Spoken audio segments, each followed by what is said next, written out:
This is why you died.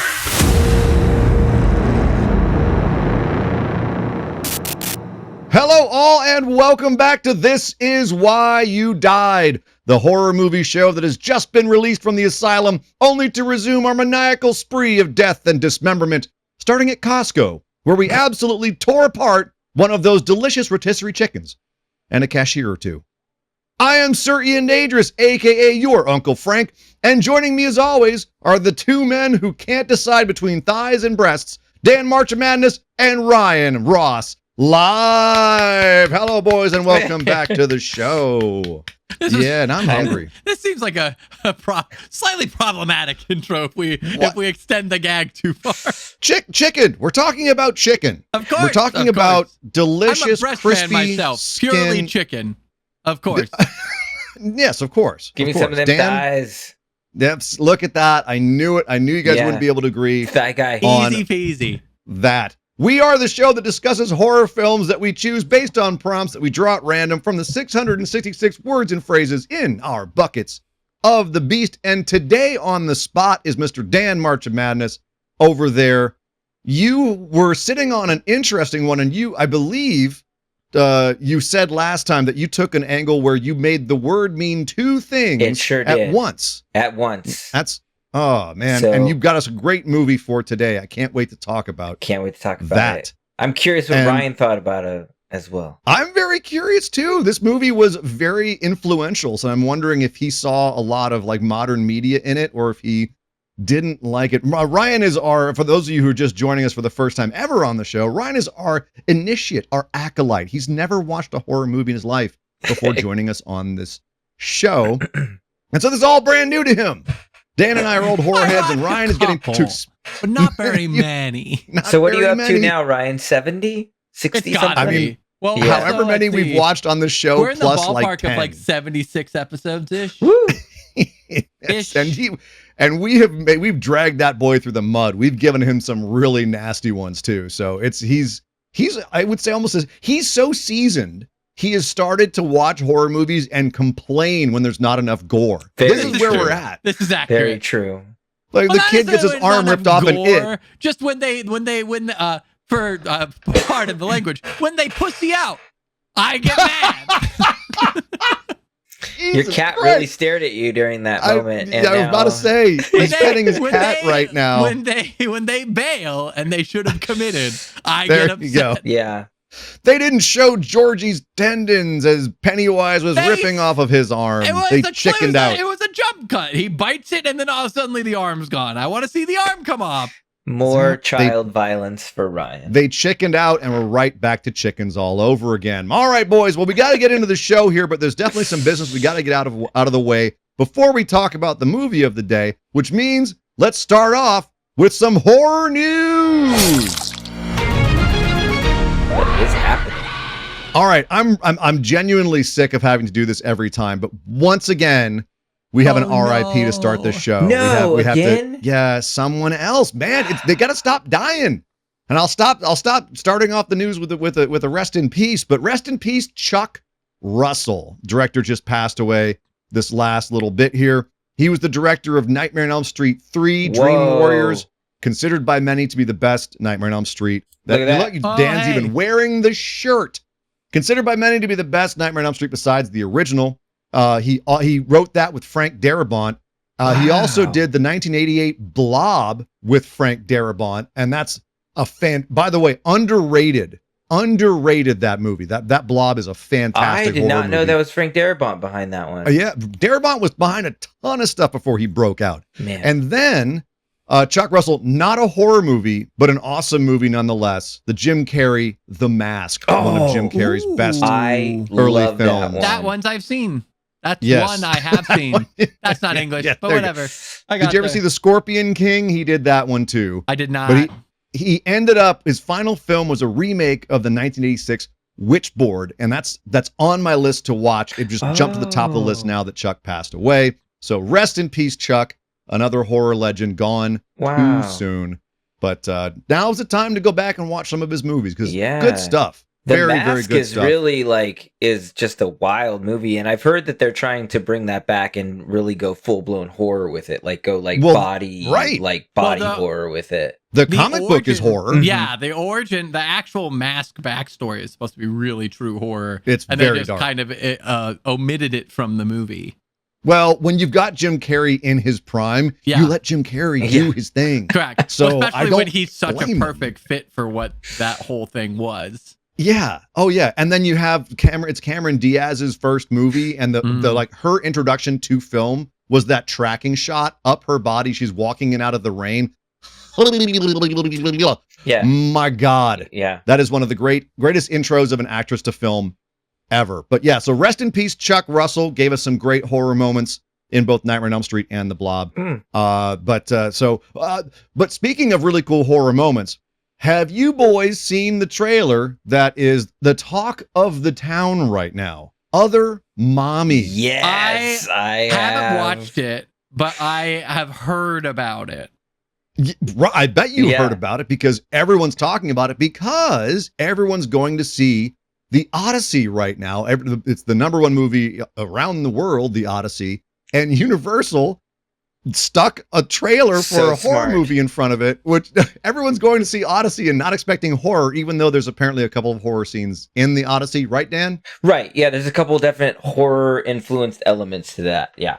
But The Odyssey's not a horror movie, so people aren't ready to see a trailer like this. And it's a brilliant trailer. It's really brilliantly done, and it's like whoever is on that marketing team is so smart because the word of mouth exploded. Because I saw the Odyssey 2 days, like I saw it on Saturday. It had come out on Wednesday, Thursday nights. I saw it Saturday morning, but I knew going into it Saturday morning, people were like, what the hell was that trailer before the Odyssey? So I was excited. I was like, ooh, I'm excited to see this trailer. So it spread fast. Well, I've also heard it's like a deceptive trailer of it doesn't start as horror and then it suddenly very hard shifts into horror and everyone got caught off guard. That's a great way to describe it. It definitely takes a hard turn and it's stuff you're not ready to visually see or process.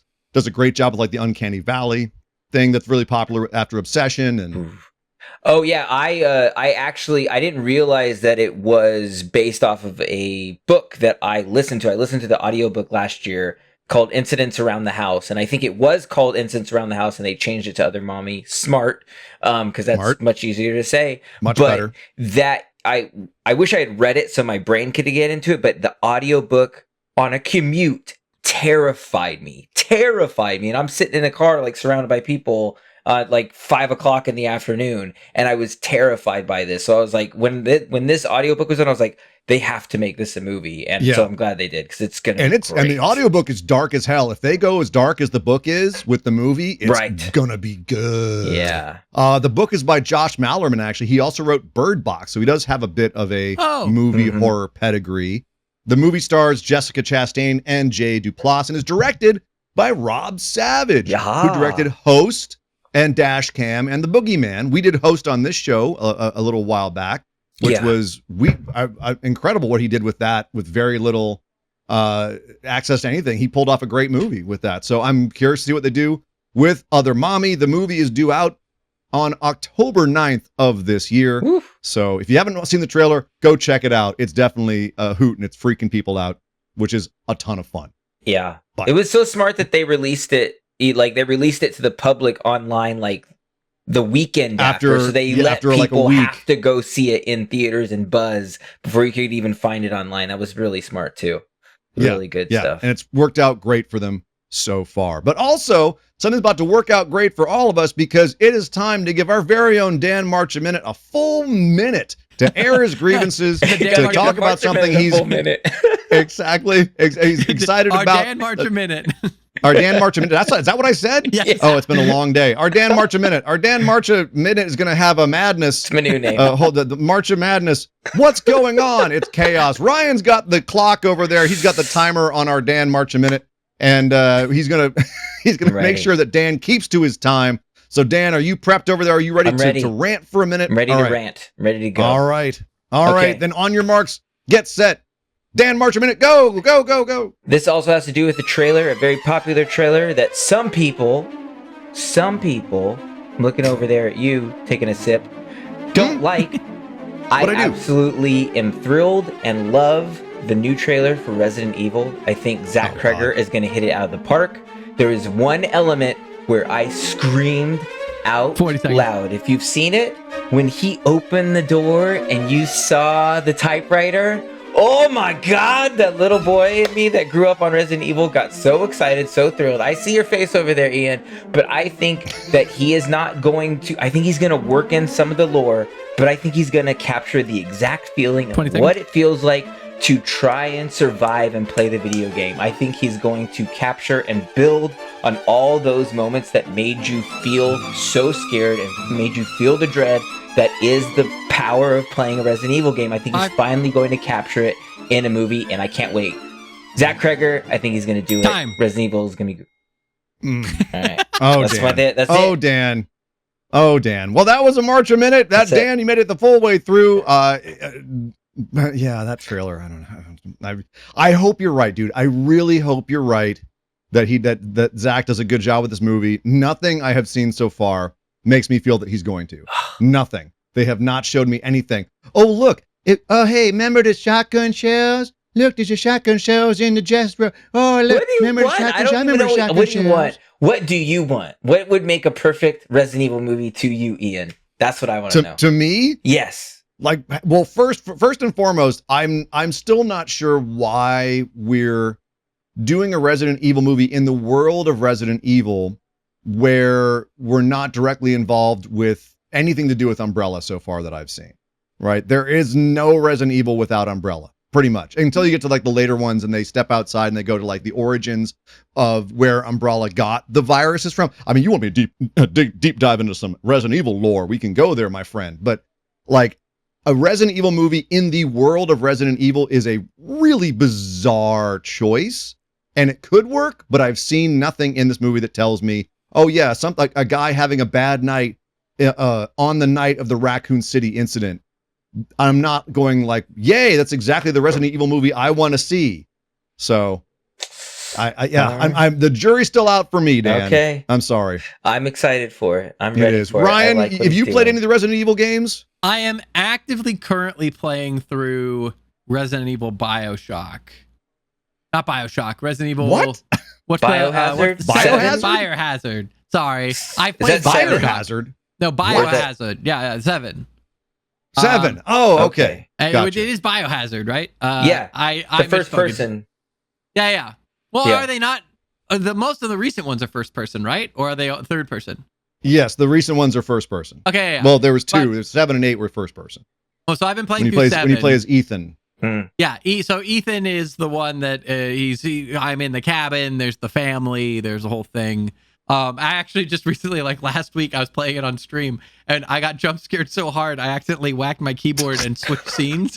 And so I was like walking up some stairs and there's a jump scare that comes out of a window on some stairs and I jumped so hard I hit my camera button and I had to like zoom in on like my face. That's so amazing. I switched off of the game and it was just my face like this going, oh! That's great. That's perfect, actually. And then I didn't realize it, so it took like there's like a minute of me like desperately trying to react, and it's just my face. Well, that sounds more entertaining to me than the new Zach Kreger movie, Ryan. So that's I'll have to go watch that. In the Discord for any of the patrons. It's funny, Dan, now that you've brought up Resident Evil, it's actually very funny that you should bring up that and bring up Resident Evil movies because of the movie that you chose today. Perhaps you'd like to tell everybody what your prompt was and what you chose, and then we can get into how it relates to Resident Evil. My prompt was RIP.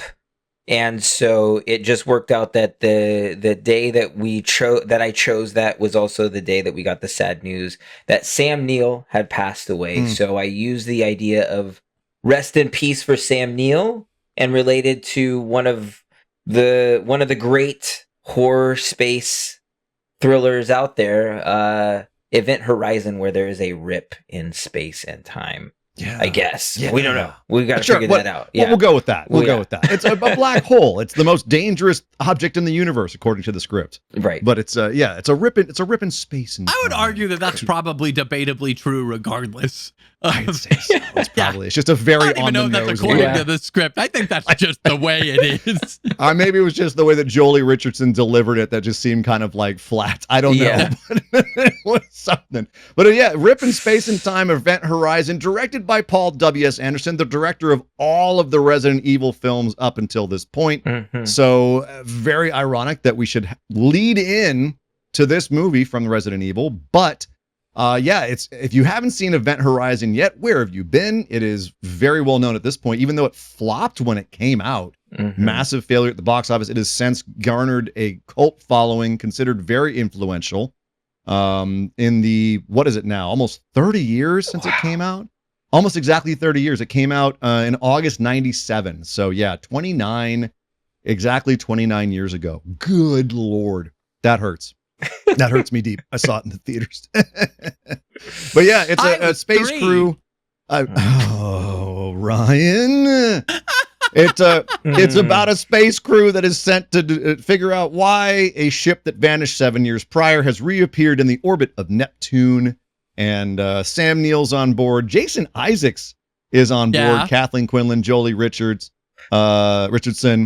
Jack Noseworthy, MTV heartthrob Jack Noseworthy, and of course Sam Neill and Lawrence Fishburne are all on board to figure out what's going on with this crazy ship that reappeared out of nowhere. And of course, it's because it went to another dimension. Oh. Spoilers.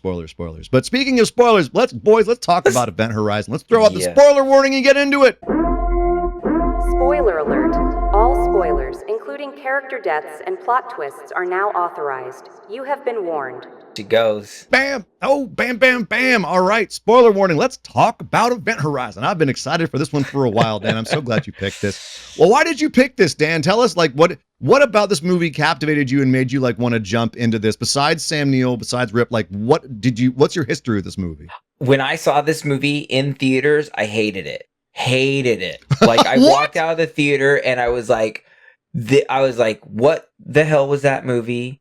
The ending threw me off. I was like, so I just wanted to throw that out there because I knew it'd get you guys a shock because that's how I Yeah, but that's what? truly That's how crazy. I felt. That's truly how I felt. But I'll set Mhm. the scene is that I Hold on. Is could this be another wrong. movie that you hotboxed before? No. This is like high school, so I We're wasn't even like. asking. This is no. high school, Context. Ryan. This is high school. He I wasn't- was like, he wasn't this is Chad good. Dan Not yet. Chad Chad Daniel Dan. yet. This ain't Not Chad. yet This Chad ain't Dan. Chad Dan yet. No. I think. Right, Ian, correct me if I'm wrong, but they really hid the horror third act out of the marketing of this. This was very much like spacey, like what the mystery of space, and it didn't really tiptoe into what it really goes into towards that They third did act. not hide that it was space horror. Like they went like the Alien route where they're like, Yes. it's gonna be spooky, haunted house. They did not tell you at all how hard it was gonna go. And so that, I remember that really turned me off when I got to the third act and you see all the horrific stuff that's going on at that time, because I wasn't that kind of, that type of horror wasn't my taste at the time. Like, this is Dan in like, give me my Scream, give me my slashers, give me my like teen drama mixed in. I didn't like Hellraiser. Like I all the Hellraiser stuff, all that stuff turned me away. So like I'm seeing imagery that's very much reminiscent of Hellraiser stuff, and it turned me off. And I was like, I don't like it. Plus, this is Dr. Grant. This is my Dr. Grant from Jurassic Park. Like, this is my hero who's like fucking ripping his eyeballs out and like tearing people apart. And I'm like, this is horrible. What are they doing? And this is before I knew Sam Neill from Possession, and like, this is all this stuff. Right. So this is like, so that's how I felt. And I was like, So then of course, Event Horizon is on all these lists and everything of like being, so influential. I remember revisiting a second time and really liking it. And now watching it this third time, I joy. There's so much joy in this. I love this movie. So like that's how I went. But I distinctively remember in high school leaving that movie feeling gross and going, I hate that. What the hell was that movie? That's how I felt. Yeah. But yeah, that's my history of this movie. That made me so happy it grossed out little Dan. Yeah. Because I watched this in the theaters too, and it was right where I was like in the middle of like, give me the grossest horror movies you possibly, Reanimator, Dead Alive, like let's go hardcore. Let's like, and you boys know me. I kind of like Hellraiser a little bit. Just a tad. So just a scotchy scotch. So yeah, so this was definitely up my alley from day one. And it's funny, like as the years have gone on, like I look back at it and be like, I'm like, how is this movie as good as it is? Given, that Paul W. Sanderson is, I think now we all kind of know he's kind of he's a self-described populist director. He's not doing things for art here. He's like, whatever, make it entertaining. I don't give a fuck. I don't care if it makes sense. I don't care. Just get out a movie and pay me money. Like we've looked at all the movies that he's made since, and it's kind of a miracle this movie was as good as it was. Also because the studio was interfering like crazy with it. First of all, it was originally a lot more hardcore. They shot like 20 minutes worth of footage for the quote unquote blood orgy, those flashes of hell that happen throughout the movie, people tearing themselves apart. There was 20 minutes plus of footage of that. And they went hard with it. There's actually an effects artist who went on to work on Game of Thrones named Dave Bonniwell, who said that, like, he listed off some of the things that they didn't end up showing, which was like a woman being like held down and having like screws drilled into her teeth, people like being beaten with pipes till their limbs fall off, bites and like people tearing off things with like bites and stuff. It was actually directed by a guy named Vadim Jan. And like they actually even hired pornographic actors and people who are with like amputees to get like really dark sex and violent stuff in there. People having like their limbs torn off and like horrible sexual assaults in the middle of all of this. Like it got really gnarly and the studio freaked out when they saw it. I mean, I can understand why like that might be, there's might be sticker shock associated with that, but also if you like filmed it, I'm surprised that stuff didn't end up on like a DVD, like X-rated edition. The reason is because it was a bomb when it came out, Ryan. This is actually one of the legendary things about Event Horizon is that it was released, it bombed, and then it found its audience. Like when it came out, we didn't have DVDs with all the extras and bonuses and everything. So studios just shipped off the film to salt mines or places that they could store it. And that's exactly what happened here.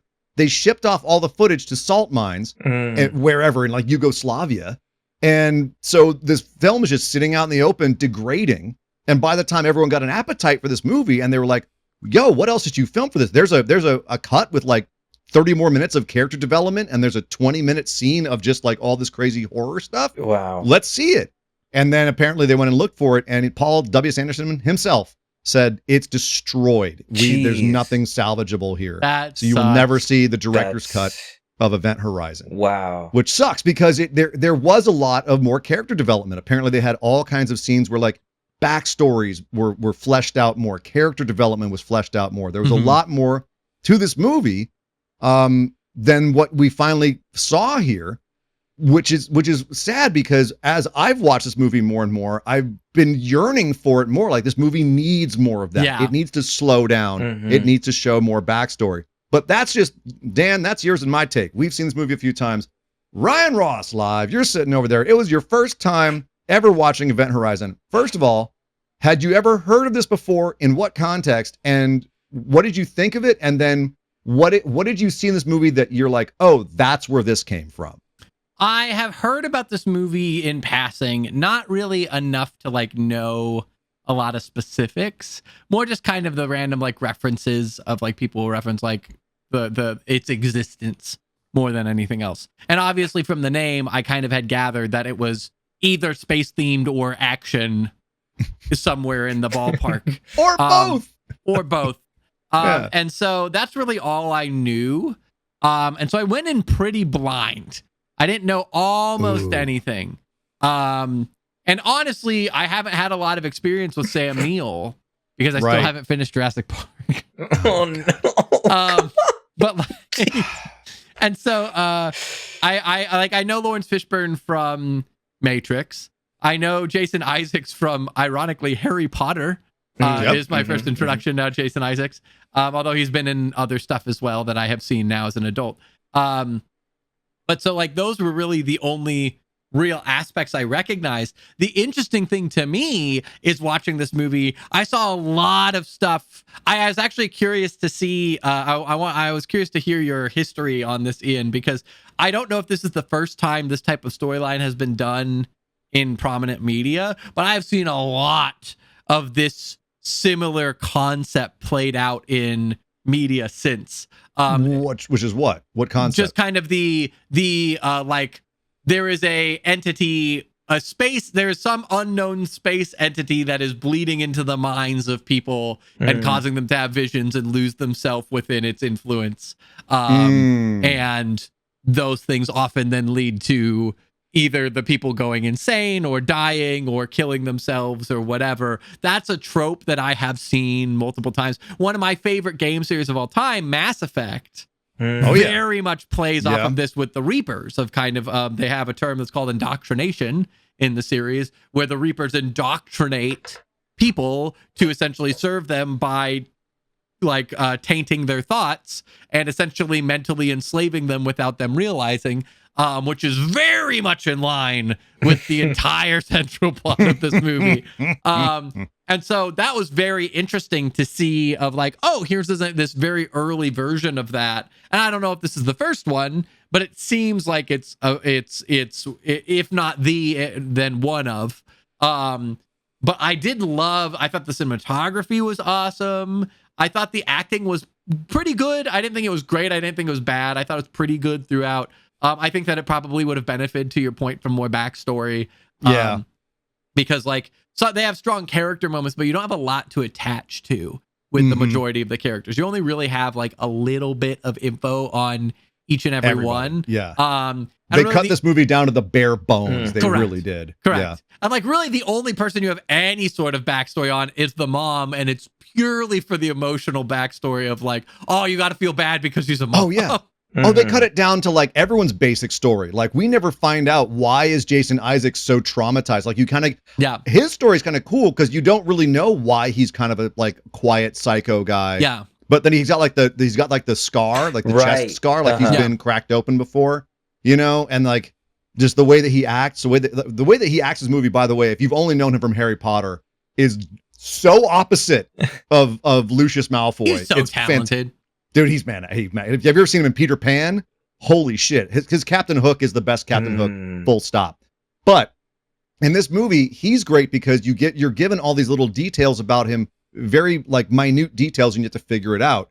Whereas, as you said, Kathleen Quinlan's character is much more heavy-handed.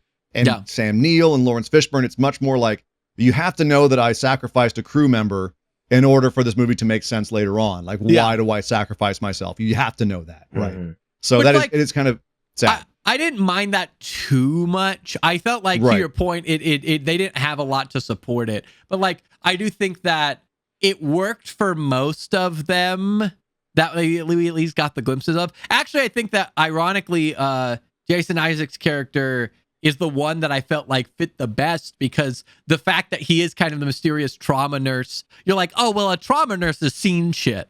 Like, I can just presume that he has seen some scary stuff and that's why he is the way he is. I'm also going to call out Sean Pertwee, the guy who plays the pilot, the captain of it. Or they're not the captain, but like he's the pilot of the ship, right? Yeah. The angry one. He's angry and he loves his women, but at the same time, like he's the dude you want to have at your back. And he's another guy who just gives such a great subtle performance. You know exactly who this dude is. Yeah. Like you have a bunch of actually like really good actors in this movie doing the best they can with this script and with this idea. And I think the only one who really kind of fades in the background is Jolie Richardson, weirdly enough. Like she's got nothing to do. She's Stark, right? She's the final girl who doesn't platform. She's got nothing. Well, and even I'll give like Coop, I think, is somebody who completely and utterly flies just off of the fact that guy has like a really outstanding personality compared to everyone else in the movie. Like you He's don't know got the anything only about personality. Coop, but he's just a tour de force of charisma in the movie, and you're like, great, I love Coop. I don't need to know anything about Coop. I'm a big fan of Coop. He's awesome. Like, Dan, he's what's great. your favorite Coop moment? Hold on, when Dan. he's floating off, when he gets blown off and he's just floating off that bit, he's like, all right, I gotta get back to my shit. How the fuck do I do that? It's just like, just hilarious. What am I gonna do? What am I gonna do? I'm gonna vent my air. I'm gonna vent my air. That's how I'm gonna get back. Yeah. But then he does the call out when he's flying back. He's like, "Here I come, motherfuckers!" And he just flying back in. Also, the whole like, would you like something warm and black inside you, or would you like some coffee? Yeah, he's just so good. So But he's also like, what's so good is like he can deliver those super cheese lines and it still makes it fun.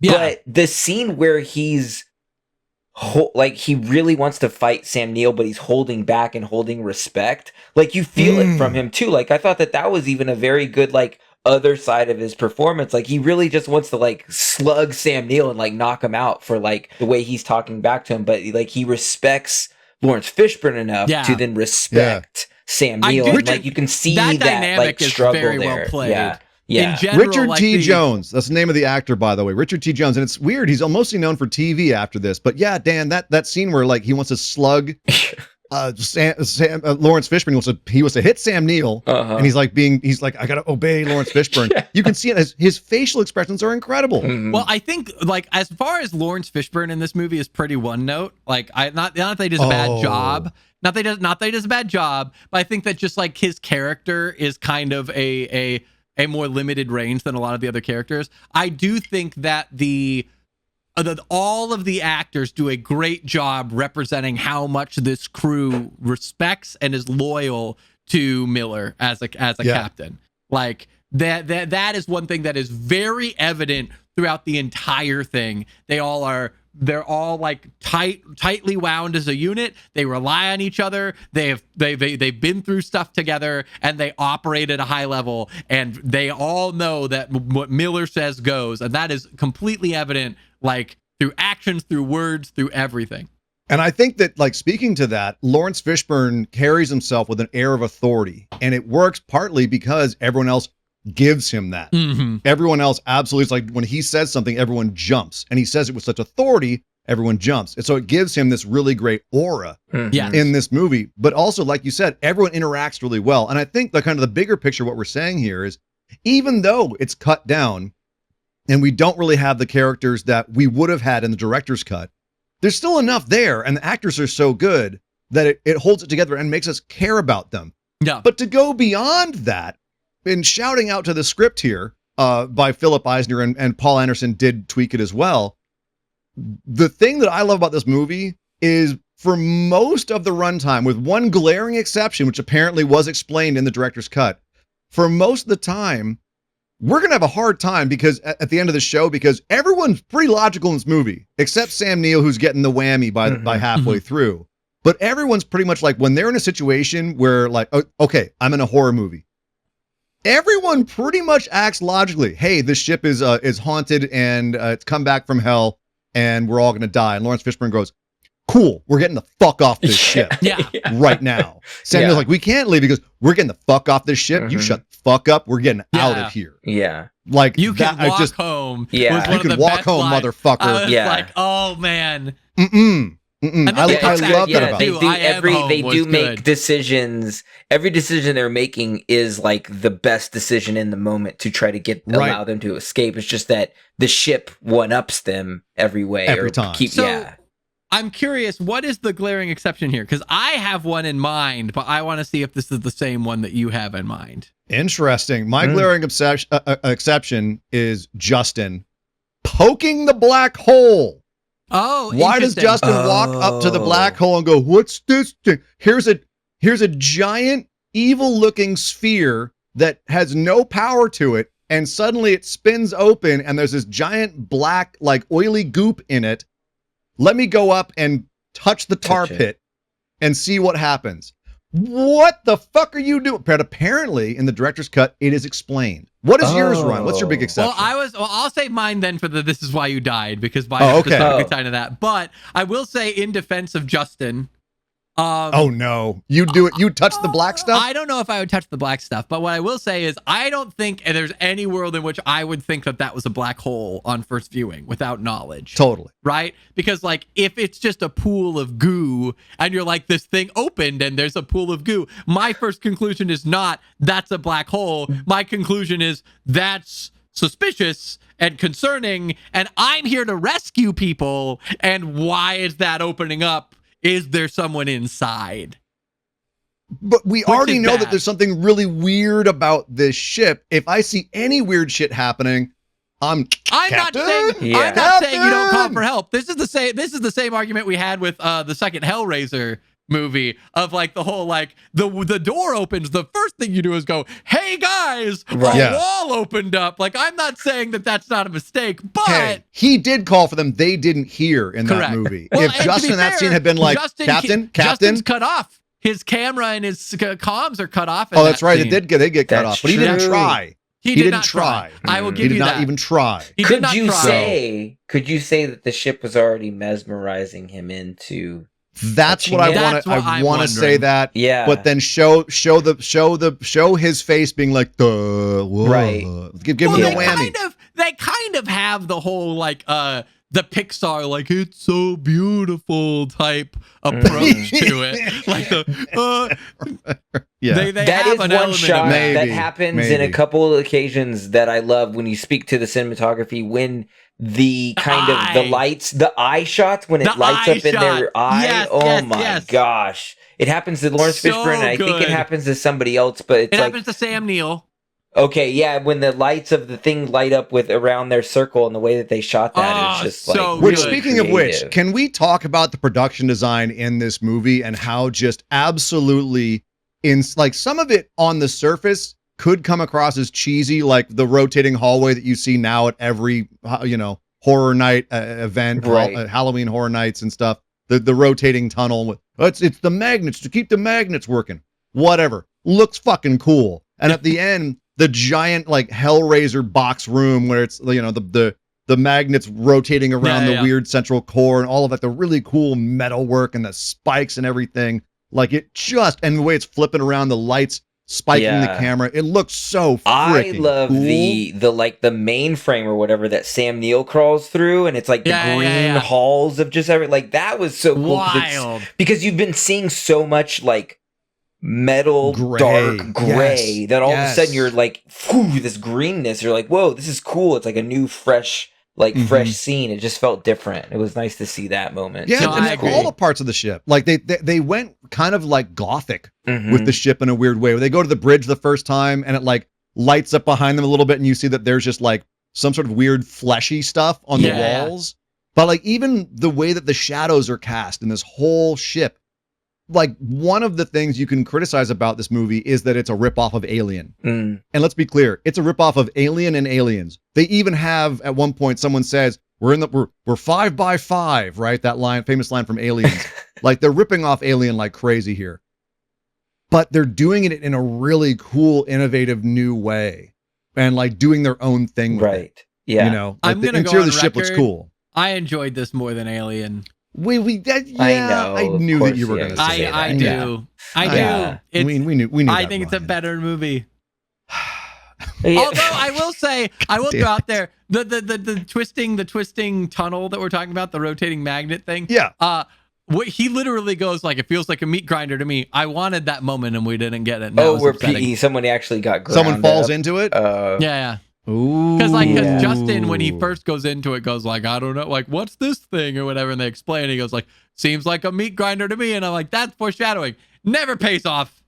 Did I mention earlier Ryan Ross Live has gotten really bloodthirsty as this show has gone on? No one got torn up in the meat grinder. I'm mad. I was excited. I wanted to see someone's body get torn to shreds in the meat grinder tunnel. Don't set up a meat grinder tunnel and then not use the meat grinder tunnel. It's true. -2 skulls, no meat grinder usage. Chekhov's meat grinder did not pay off. I'm mad. The back to the design of it all, it did feel like Lawrence Fishburne was getting some good like lead up to the Matrix. Like this felt like the Nebuchadnezzar ship. Like he was walking around telling people what to do. I was like, oh, this just feels like in 5 years he's gonna be doing this again.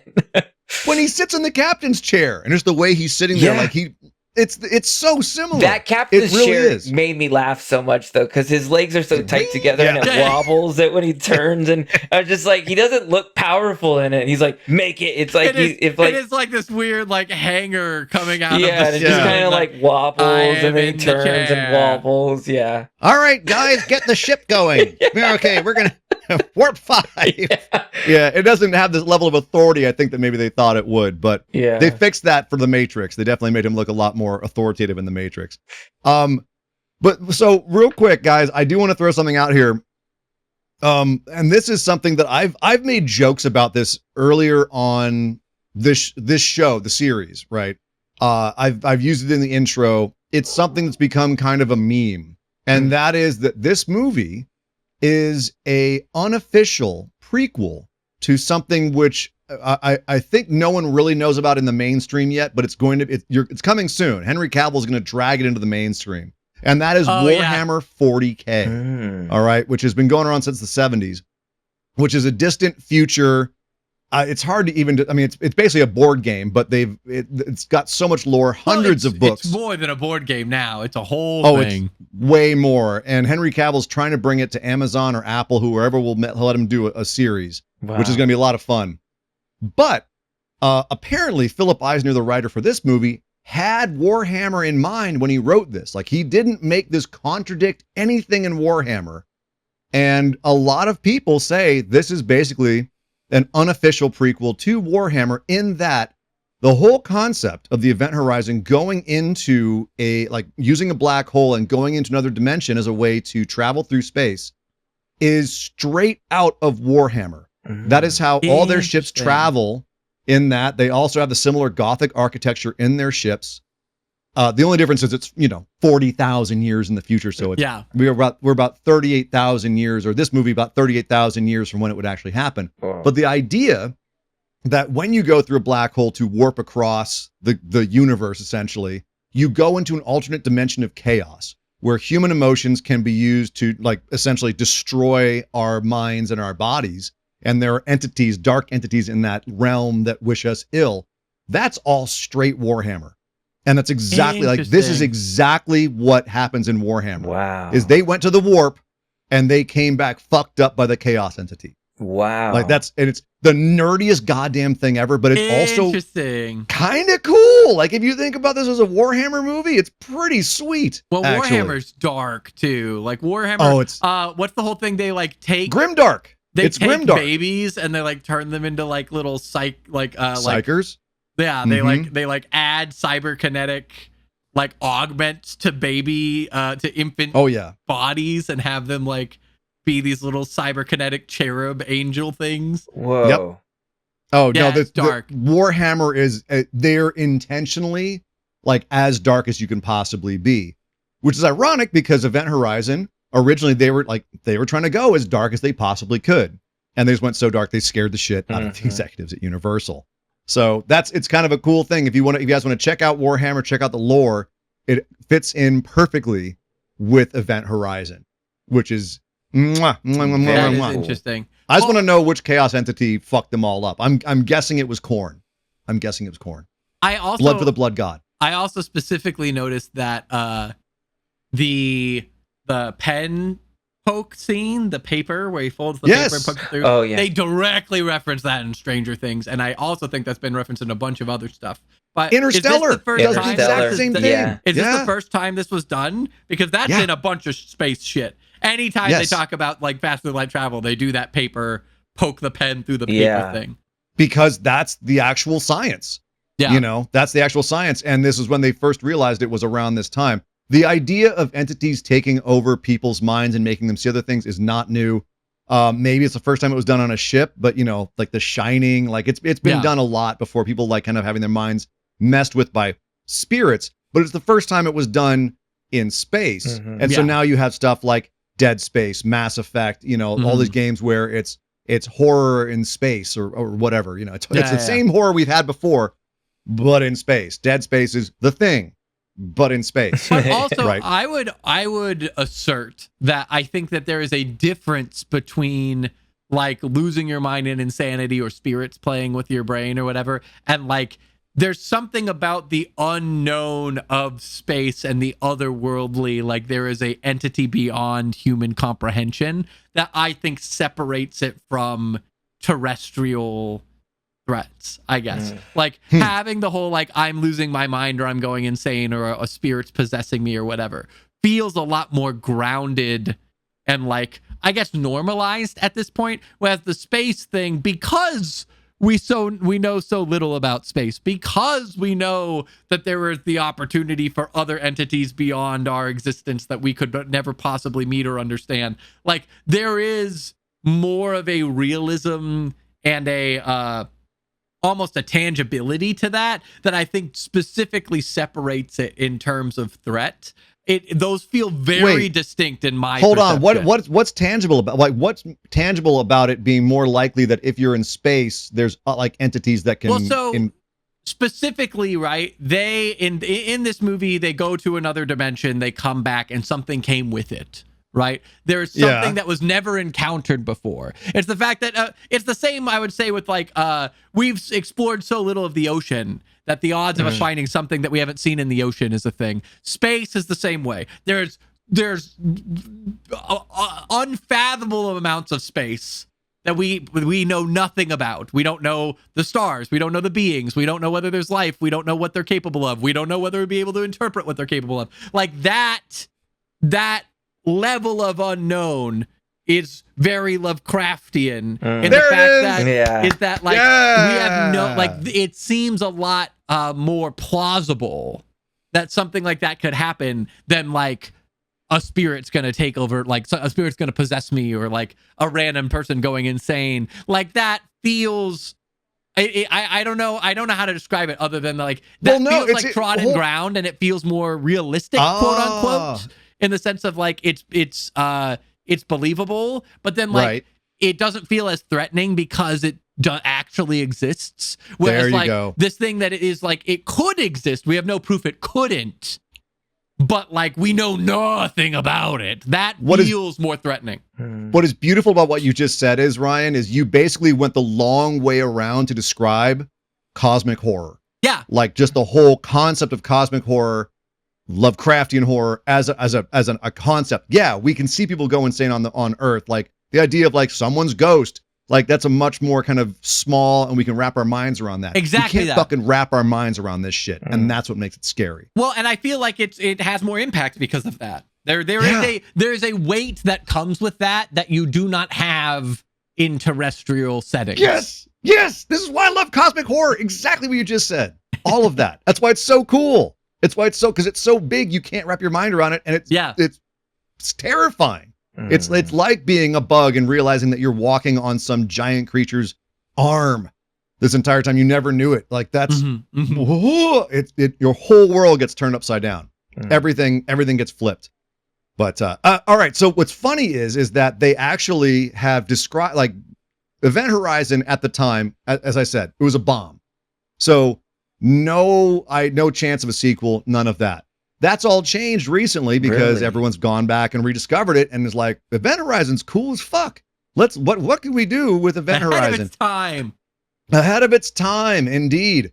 And yet, like, like so many movies, it's derivative of so many other movies. It just put it together in a way that was cool and unique and changed the way that horror and sci-fi are viewed. Now they've just wrapped up the prequel comic book series where they explain what happened to the original crew of the Event Horizon. That's you actually cool. see them go to hell and what happens in hell. And in the comic book series, they actually explain, and spoilers for the comic, if you want to go read it and then come back to this very point in the show. The Event Horizon was destroyed in the Chaos Dimension. Oh. And what we get here is Hell's recreation of Event Horizon. It's a lie. It's just the whole thing's a hell ship. Oh, that's cool. So, yeah. And there's also talk about making a sequel that's going on right now. And I don't know where that is in the development, but it'd be really cool if they could finally get something more with this concept. As we were talking, I had a weird take on it that hit me. And I think I'm curious if the missing backstory stuff would help play into this, but they really hit on that, like, Sam Neill lost his wife. Like, he's got like 800 pictures around the sink. It's really weird. But like you can see that that's really affected him. And from the direction I thought maybe this was in the movie. Did you guys get this from it? It felt like he was trying to find any way to get back to his wife. And if there was a way to create something that would allow him to travel to a space where he could see his wife again, he's trying to create something. And so it almost was like you could kind of relate this to Frankenstein in a way, that he lost his mother and was so connected to it that he's trying to create something that would allow him to get that back, something that he lost. And so they really push on his wife so much that I was like, what's the point of that? Like, was that his work of doing this science work took him away from his wife, so she killed himself? Or she killed herself? Or is it like, or can it be beyond that, of like his work like took her away, but then he made it his work to focus on a way, how can I open up a portal? How can I get away to find her, to save her, to go back to her? I don't even know if that's in it, but that's something I got from it watching this third time. So this is my interpretation, and this is fully colored through the lens of more recent stuff that's kind of played off this trope, right? But the way that I interpreted it was, he created the event horizon, and the event horizon essentially opened the gateway to this place, right? But then also, separately from that, he was so obsessed with his work and blah, blah, blah, that his wife kills himself. And that affects him so deeply that now they play a lot off of the darkness inside, right? The darkness inside, that I think that his guilt and his trauma and the loss of his wife is so haunting to him that the two things in combination, the fact that he was essentially the forefather of the ship and also is carrying this immense weight, is what allowed this entity to essentially vesselize him, of like, he becomes the inciting force to get all of these other people on the ship. He starts the mission. He's the one who gets out there. He's the first one to succumb to the influence, blah, blah, blah. He sets up everyone else to be consumed, that he is being manipulated as a pawn by the realm or the entity or whatever the darkness thing is. And that he is essentially the conduit connection that is tied through this, that then allows it to bleed into everything else. That was my interpretation. I'll take it one step further, actually, and say that, first of all, I'm going to take a step back and say the fact that we're talking about the characters and their backstories just shows why people want the director's cut, because we're invested. Like, this movie made us wonder about these people and curious about who they are. Like, we want to know more about them. We want to figure out more what's going on. But kind of to speak to what you're saying, Ryan and Dan, like, why is Sam Neill doing what he's doing? Why are any of them doing what they're doing? Part of the thing that the ship does is prey on people's sadness, weakness, fears, etc., right? That's what it does. And all the people that it takes down in the final edit of the film, I'm not even going to look at the director's cut here, but everyone that the ship gets, if you want to put it that way, has some sort of trauma that the ship latches onto and uses against them. And Sam Neill happens to be the most vulnerable because he's still really mourning his wife, right? Kathleen Quinlan's character is really scared about her son, uses that against her, and ultimately causes her to fall when she follows her son up into the rafters, right? Yeah. Because she gets the whammy in the with the eye shot, right? She gets that same like light in the eye, and then she goes up in the rafters and woo-hoo-hoo, yahoo-hoo, and falls. Who do we not in the final cut of this film? A perfect space for a Wilhelm scream. I agree. Who do we not see have any trauma by the end of the movie? The only people that don't have, like, we don't see Sean Pertwee's trauma, so he gets blown up in the ship because the ship can't get to him. So it has Sam Neill blow him up. Jolie Richardson, we don't see her have any trauma. She's just a badass. She makes it out. And Richard T. Jones, Cooper, right? Yeah. He's out there just having fun, man. Yeah. I'm just here having a good old time. He makes it out. But everyone who's got trauma, Lawrence Fishburne even, right? Why does he die in the end? Because he gets chased into the engine room by his guilt, Mm-hmm. by the image of the guy that died for him, that he let die. He gets chased into hell, essentially. So everyone who's got guilt, who's got trauma, goes to hell. And I think that's kind of a nice touch. Interesting. Here's one thing I wanted to pose to you guys is they do a lot of quick flashes towards the end of the movie Yes, as they things do. are kind of devolving. But I'm not certain, but it did look like we saw members of the crew who had supposedly died being tortured in some of the Yes. flashes. It's exactly And so, what you're like, saying. are they also in hell being tortured now that they've died? Yes. Are their souls have been claimed by the Chaos Verse? Is this what we're getting here? That's kind of the impression, yeah. Wow. That they're being tormented for all eternity. And that's where everyone in this movie ends up, except for two people. So good times. What a happy ending to this movie. I can't stand this. One thing I can't stand about this movie is the Carrie ending. Right? Oh, yeah. Where they have the one Yeah. last jump scare I with agree. Sam Neill's dumb cut up wannabe pinhead face popping out of the guy's Unnecessary. mask at the end. Like, Yeah. ooh, I'm still here. Oh, and the Stupid. terrible like voiceover ADR work that they did. Yes. That they're like repeat it, like we're here, we're safe, and like that guy's yelling at like. There's like what 2 crew members, like a team of 3 came to check out the ship, and he's yelling. Dude. Who is he yelling at to Yeah, get yeah. medic? Like there's nobody Dan, behind it's him. no, and the door's closing. Yeah. And Dan, it's the same scene as Aliens, right? When they find Sigourney Weaver. Mhm. Oh, the only thing is that scene is completely silent and it's cool as hell. Yeah. And then this scene is just the guy never shuts up. It never shuts up the entire time. That honestly, I think the ending was the weakest part of the movie for me, and I'm not a big fan of the 80s. Let's get one last jump scare thing anyway. It feels so forced and it feels so Yeah. unearned. It's I'm like- overdone. By this time, especially in the late 90s, it was way overdone. Well, I don't even like, even when we just like, we saw it in Friday the 13th, like that one wasn't good either. I didn't like, I think that they're bad. I don't like, I think it's a sad excuse to try and get one last jolt, and they never. I It's have cheap. yet to see one. It feels cheap every time. It's honestly, I would categorize it as like one of the tropes that I had considered with horror before I started this show, of like what I associate with like it's just bad, like cheap scares for no reason. And like I have since learned that that's not the case in the majority of things, but like that impression is what I had of horror Sure. prior to this show, and every ending that I've seen like this so far still fits that dynamic. I It's have yet cheap. to Yeah, see it's one terrible. that feels like I would much rather have an earned scare. Like Yes. I think the one maybe exception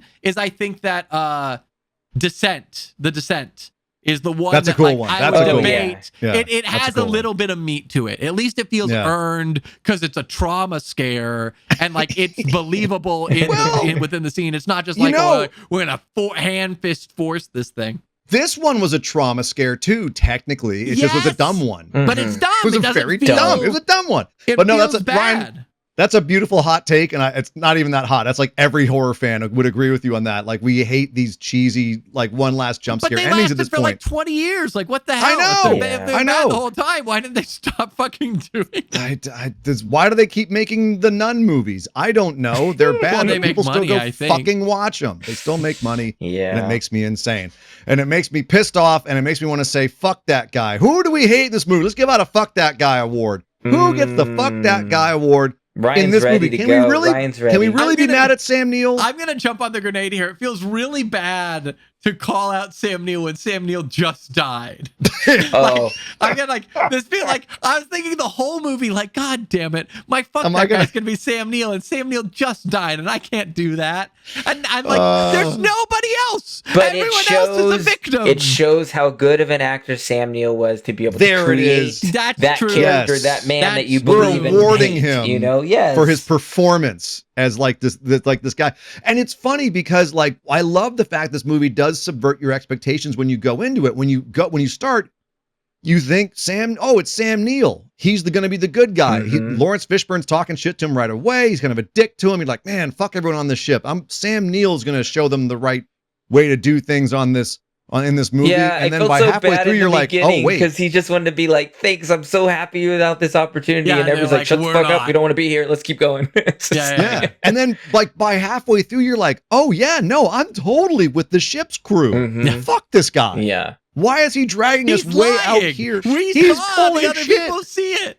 We're fucked because this guy's a weasel. Yeah. Like it's Every totally one of his true. excuses either don't make sense or he just doesn't answer them. Like that's Yep. all of And it. then- It's yeah.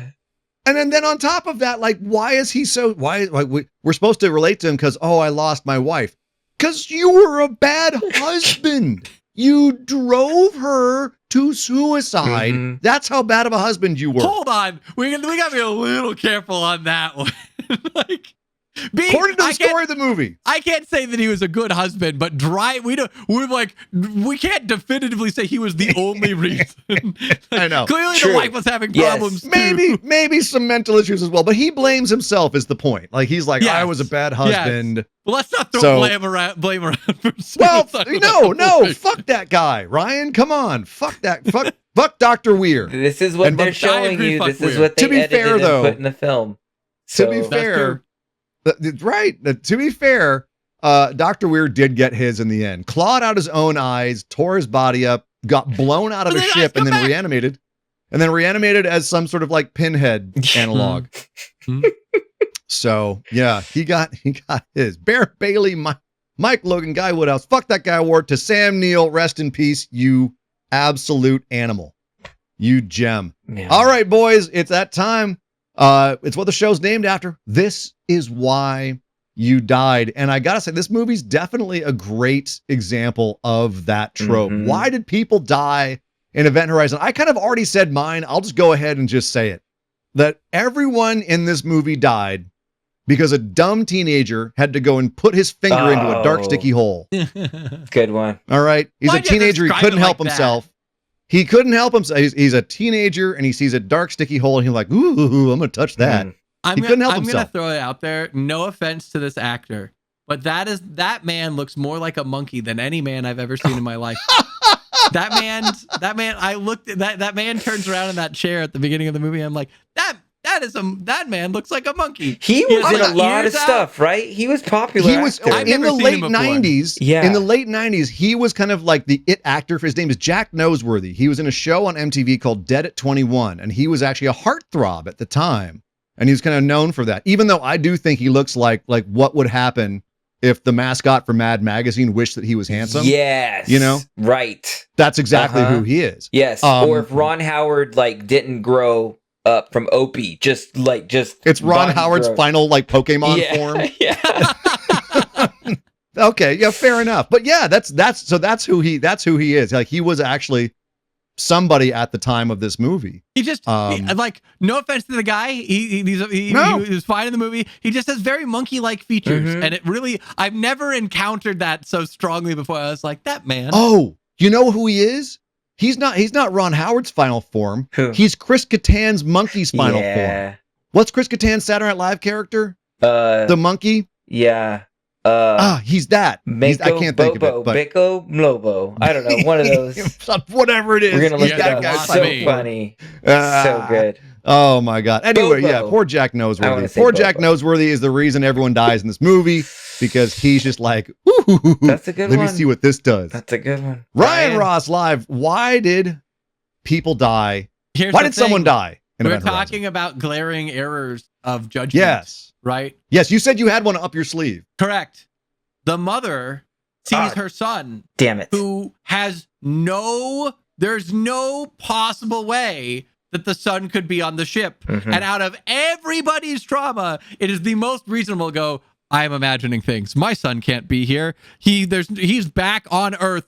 They say like dozens of light years away. There's no way that he could be here. But instead she goes, "Doo-doo-doo, I'm going to climb a ladder. Doo-doo-doo, I'm going to ditch the carbon monoxide tubes I've been gathering." Yeah. Ryan, I will say, like, when I first saw this movie, that was one where I was just like, oh, come on. Like, it made me insane too. But this time when I watched it, I really did see how many times they gave her the chance to walk away. And she's fish hooked by the machine. I Like get she's trying to pull away, and then she turns around and she gets the eye whammy where the light's in the Yeah. eyes. Like she gets the full, and then you see she's just hypnotized. I'm not saying that she's not hypnotized. Like they're all hypnotized at the end of the day. But I think out of all of the reasoning for hypnotizing, like hers was the least I get parents, kids, like that's a huge attachment. There's going to be some major emotional power there, of course. But like from a logical perspective, it's the easiest to shirk of like, that's not actually my kid. Mhm. My kid can't be here. But can I point out that like that wasn't what killed her? It was I'm so focused on my kid, I'm not watching where I'm walking. True. And I walk into a giant Also hole. Giant hole. She's like, my son goes running to him and then goes whoop right off the edge into this giant hole she doesn't see, and the kid's just sitting there looking over the edge like, gotcha. That's just, Damn. This is why you died. That's why you died. You shouldn't have kids. That's why. Oh, they'll kill you. jeez. Dan Marcha Madness. Speaking of dads, why did someone die? Man, that was Event Horizon? that was mine. I was gonna go with mom. That was a good one. So You've got like 5 other The options. consequences man. of choosing the movie. yeah, it was This is why you That's died. right. That's right. I mean, You let's should think just about go it. with the literal one. We were talking about Monkey Boy. So either he had either the left or right button, and he just picked the wrong button, and he just got his the airlock. airlock. Yeah, With the airlock. mm. Right. He couldn't tell his red from his green. He's colorblind. That's what it Colorblind. was. Yeah, like Morpheus should have been there to be with fair, him, but he was his eyes are outside the starting ship. to depressurize, so Yeah. poor dude's going through it. I want to say something that's really cool. Like, so I'm kind of I always, this is the dumbest thing to get like up in arms about. Of all the things that movies screw up with physics and reality and etc.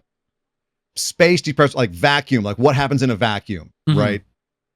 And this movie totally gets it wrong when it comes to the gore, right? Right. Any kind of fluid is going to boil off. Like that's not going to be there. There's not going to be blood flying everywhere. It's not going to come out of your eyes. That's not how it works. You're going to blow up to 2 times your actual size because the lack of, pressure keeping your body Oh, in. gross. But you're not going to like, stuff's not going to like everything's elastic. Like your veins aren't going to shred. Yeah. No. That's not how it works.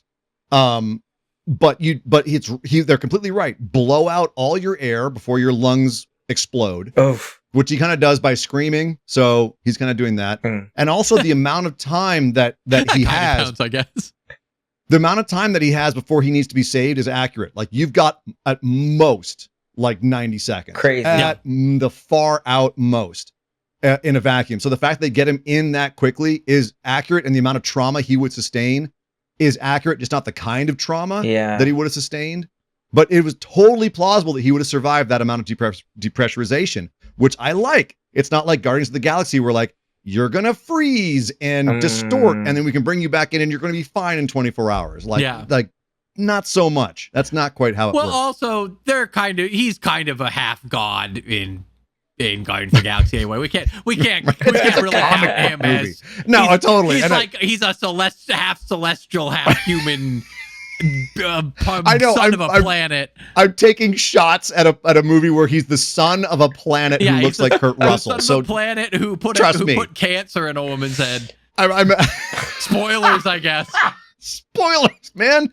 But that's you're right. I don't hold all movies to this standard. I just think with this movie, I thought it was cool that they actually, aside from the gore, were kind of accurate with the depressurization scene. The physics though were kind of fun. They were fun. Like the physics were cool. But fire doesn't do what it did in it though, right? When it explodes, you don't. Fire can't work that way. And also the CGI is not aged well. No, the CGI was amazing for the time. I remember being in the theater going like blown away by that opening shot of the things floating around. Like, that was really cool. That shot's the shot that did not age well. I was like, no. I agree. Yeah. You know what though, Ryan? I give it a pass because for the time that was fantastic. Yeah. They were showing off with that one. A couple little things before we move on to rating this movie. I just have to get these like couple little trivia things that I noticed this time out of the way. One, beginning of the movie where Sam Neill opens the window and he's in the space station. If you listen closely, you'll hear the sound effect of a door from the video game Doom opening. Whoa. It's the door sound. It's mixed with something else like a whoosh. Okay. But the door sound, I can't even imitate it because it's so specific to Doom. The sound of the door opening. They've mixed that in there as like an homage to, demons in space, I guess. And then another homage in this movie is when the crew of the original Event Horizon is being listed off by the captain, one of the people that he calls out is Dick Smith.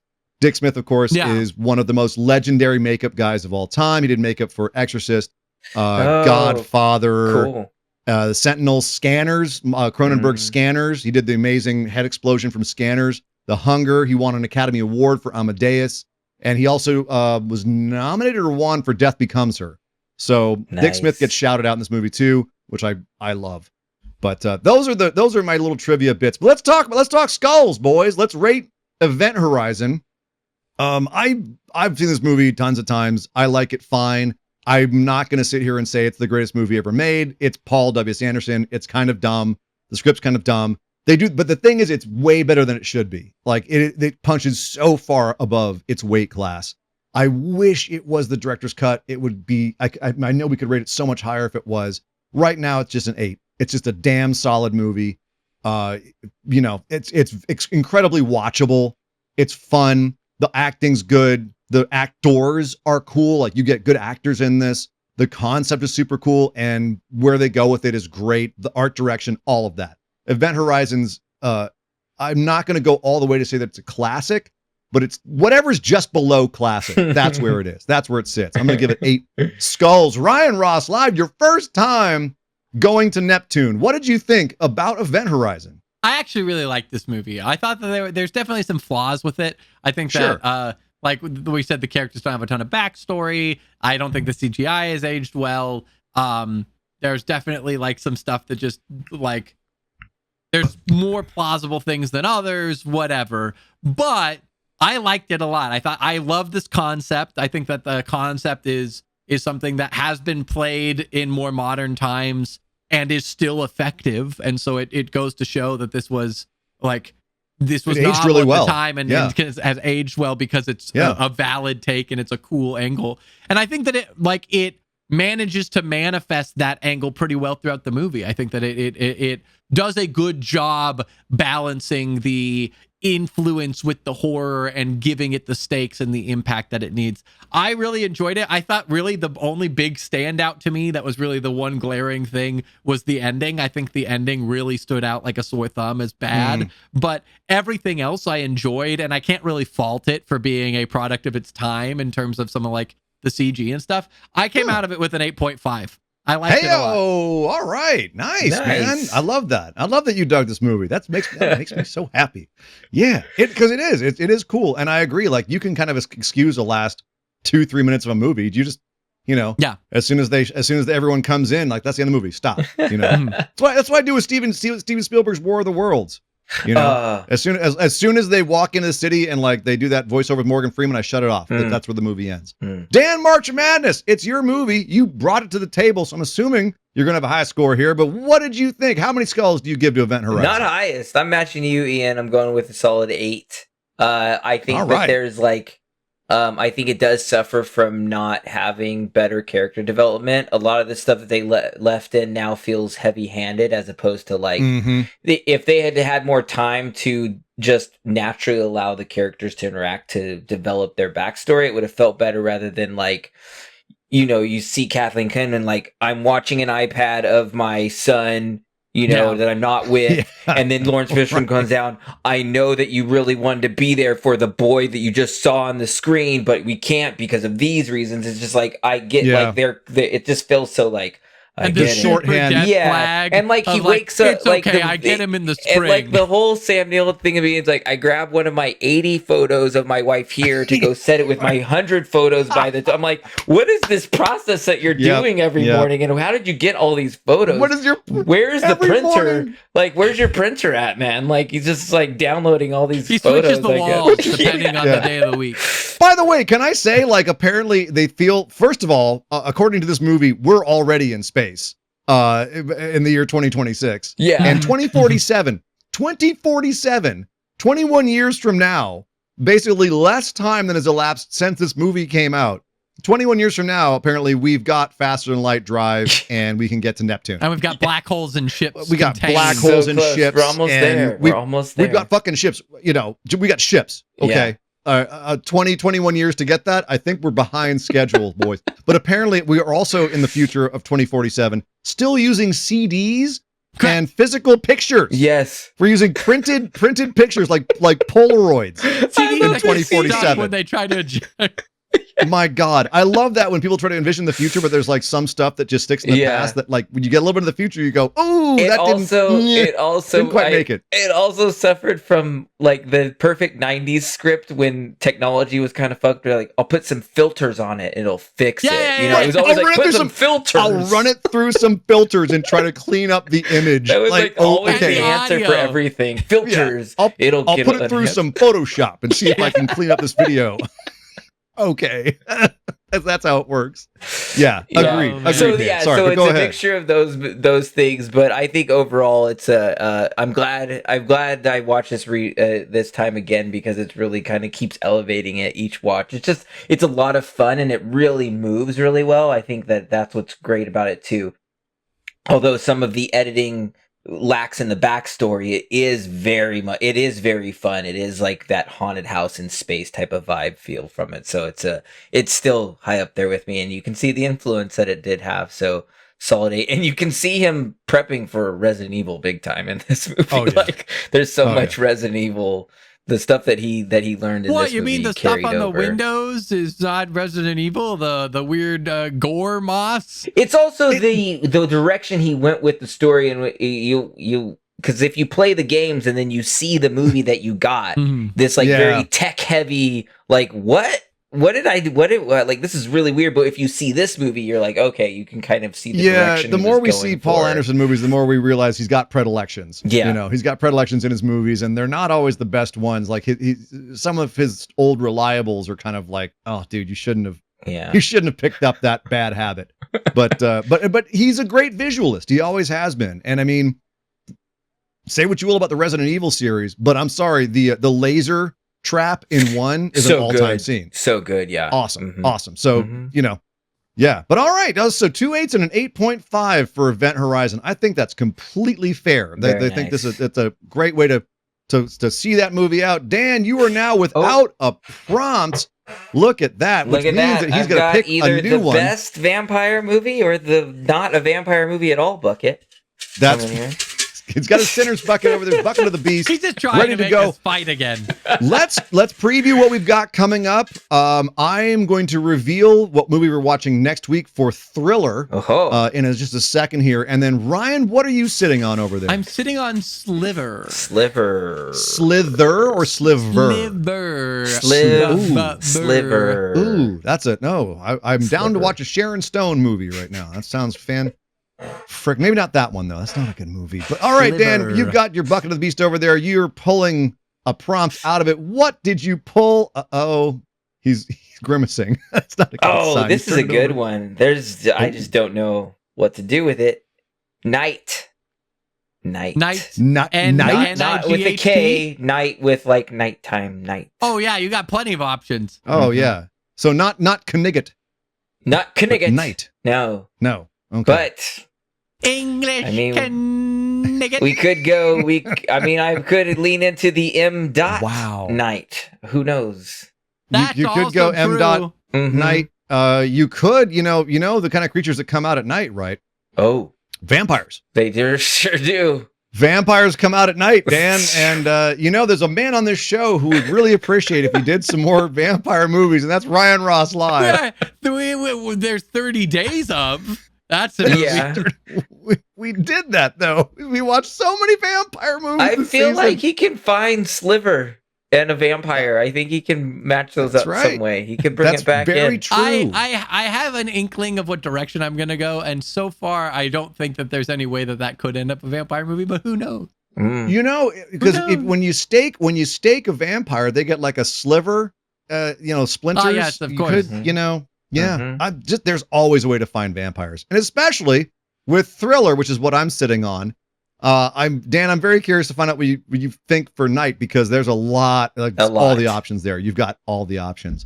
But with Thriller, I did not have all the options because it seemed like it was both wide open and very restrictive. Like, what is a thriller? It's a horror movie. So I could literally pick any horror movie and be like, it's a thriller. Mm-hmm.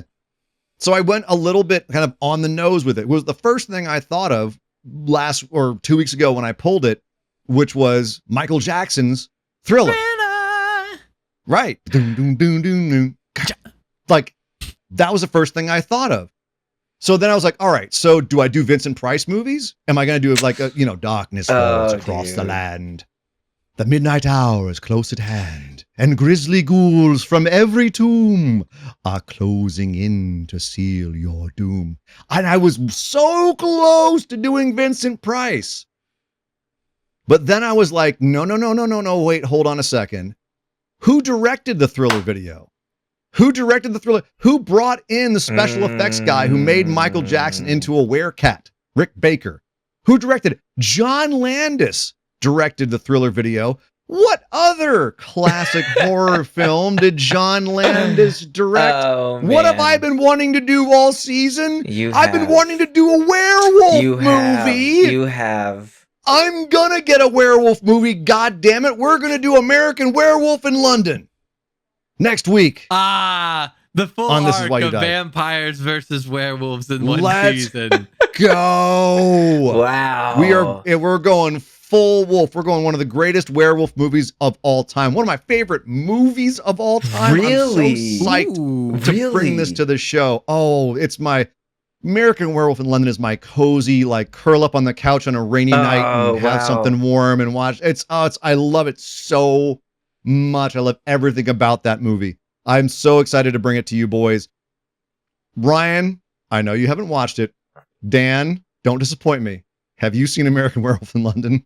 Just once. Okay. Yes. Okay. Just once. Yeah. I think You've just spooked once. me a couple times on this show. Yes. Just once. Just the once. Excellent. Just the I'm once, looking but- forward to because we've had a couple scene, times. Plenty of this times. season. The scene. The plenty scene. Of times. Oh, the scene. Yeah. Yes, the scene. You'll see what that is, Ryan. Yeah. The scene. The most legendary werewolf transformation in all of cinema. Very Oh. true. Mm-hmm. Yep. Very, very famous scene in this movie. So, all right. I That's thought it. that was the Harry Potter werewolf transformation. Nah, CGI. CGI I'm system. kidding. Meh. I'm kidding. I'm being facetious. Although pretty cool werewolves in Harry Potter 3, I Yeah. will say. It's not a bad scene. David Thewlis, great werewolf. I'm not going to lie. Like one of these days, we're going to get fully into my love of werewolves. We'll get there. Oh. But that being said, we're not going to do that right now because we're going to head towards the exits of the theater. We had a great time today with Event Horizon, but we got to get on out of here. So we're going to do a little business. Fall And back into head- Neptune.